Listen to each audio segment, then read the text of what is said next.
La Bible en un an, la 7e journée, le livre de la Genèse, le chapitre 16, verset 1 au chapitre 18, verset 15. Le livre des psaumes, chapitre 7, verset 1 à 18. Le livre des proverbes, chapitre 2, le verset 3 à 5. L'évangile de Marc, le chapitre 5, verset 21 à 43. Le livre de la Genèse, chapitre 16. Sarai, la femme d'Abraham, ne lui avait pas donné d'enfant, mais elle avait une servante égyptienne du nom d'Agar. Sarai dit à Abraham, « Voici que l'Éternel m'a rendue stérile. Aie des relations avec ma servante. Peut-être aurai-je par elle des enfants. » Abraham écouta Sarai.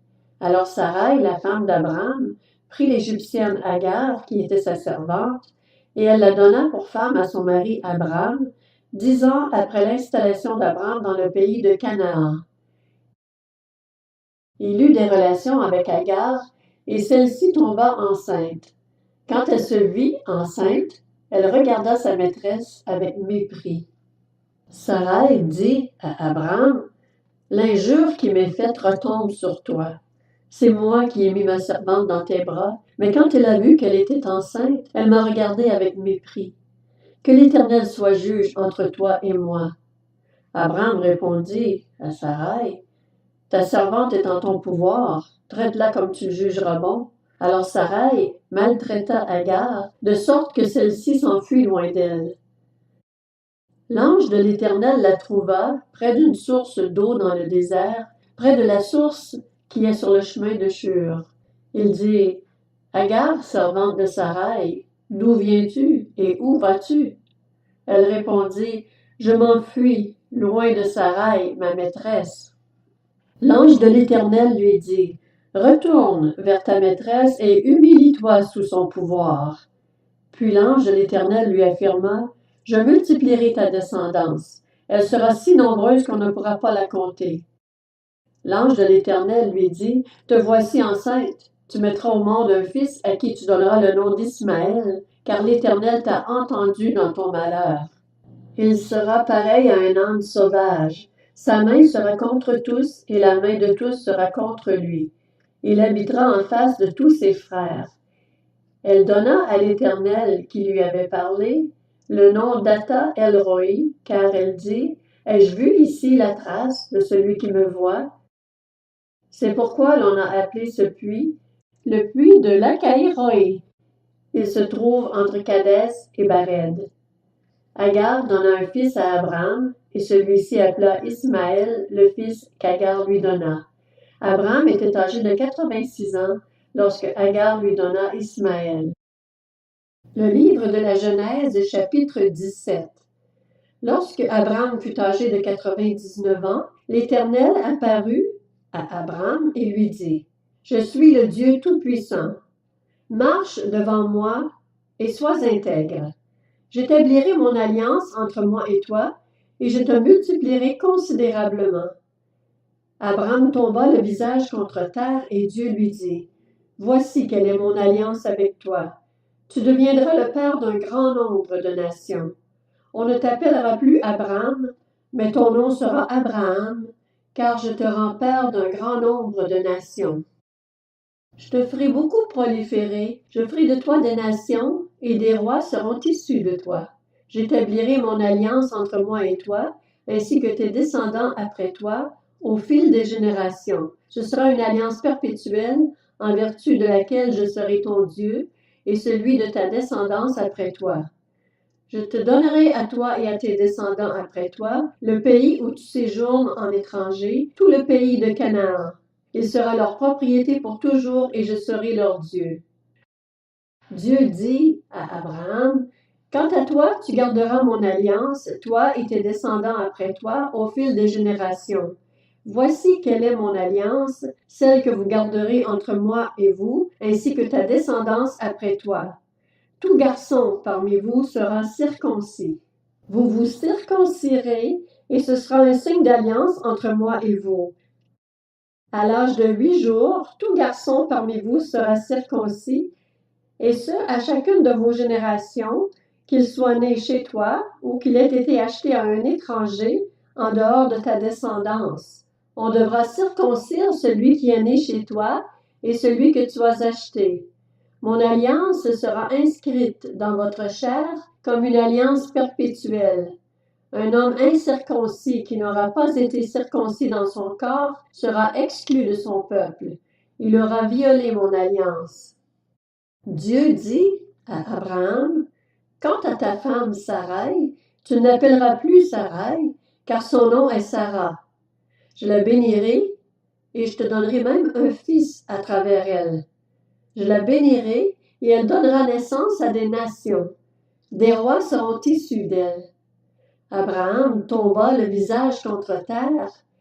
Il rit et dit dans son cœur, « Un fils pourrait-il naître à un homme de 100 ans? Et Sarah, âgée de 90 ans, pourrait-elle mettre un enfant au monde? » Abraham dit alors à Dieu, « Si seulement Ismaël pouvait vivre devant toi. » Dieu dit, « C'est certain, ta femme Sarah te donnera un fils et tu l'appelleras Isaac. J'établirai mon alliance avec lui comme une alliance perpétuelle pour sa descendance après lui. En ce qui concerne Ismaël, je t'ai exaucé. Je le bénirai, je le ferai proliférer et je le multiplierai considérablement. Il aura pour fils 12 princes et je ferai de lui une grande nation. Cependant, mon alliance, je l'établirai avec Isaac, le fils que Sarah te donnera à cette époque-ci de l'année prochaine. » Lorsqu'il eut fini de lui parler, Dieu s'éleva au-dessus d'Abraham. Abraham prit son fils Ismaël, ainsi que tous ceux qui étaient nés chez lui, et tous ceux qu'il avait achetés, tous les hommes parmi les membres de son foyer, et il les circoncit le jour même, conformément à l'ordre que Dieu lui avait donné. Abraham était âgé de 99 ans lorsqu'il fut circoncis. Quant à son fils Ismaël, il était âgé de 13 ans lorsqu'il fut circoncis. Le jour même, Abraham fut circoncis, ainsi que son fils Ismaël, et tous les membres de son foyer, qu'ils soient nés chez lui ou aient été achetés à des étrangers, furent circoncis avec lui. Le livre de la Genèse, chapitre 18. L'Éternel apparut à Abraham parmi les chênes de Mamré, alors qu'il était assis à l'entrée de sa tente pendant la chaleur du jour. Il leva les yeux et vit 3 hommes debout non loin de lui.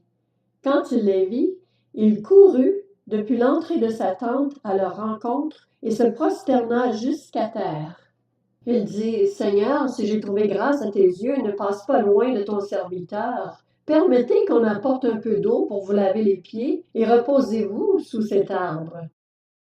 J'irai prendre un morceau de pain pour vous restaurer, puis vous continuerez votre route, car c'est pour cela que vous passez près de votre serviteur. » Ils répondirent, « Fais comme tu l'as dit. » Abraham s'empressa d'aller trouver Sarah dans la tente et dit, « Prends vite 22 litres de fleur de farine, pétris-la et fais des gâteaux. » Abraham courut à son troupeau, prit un veau tendre et bon, et il donna à un serviteur qui se dépêcha de le préparer.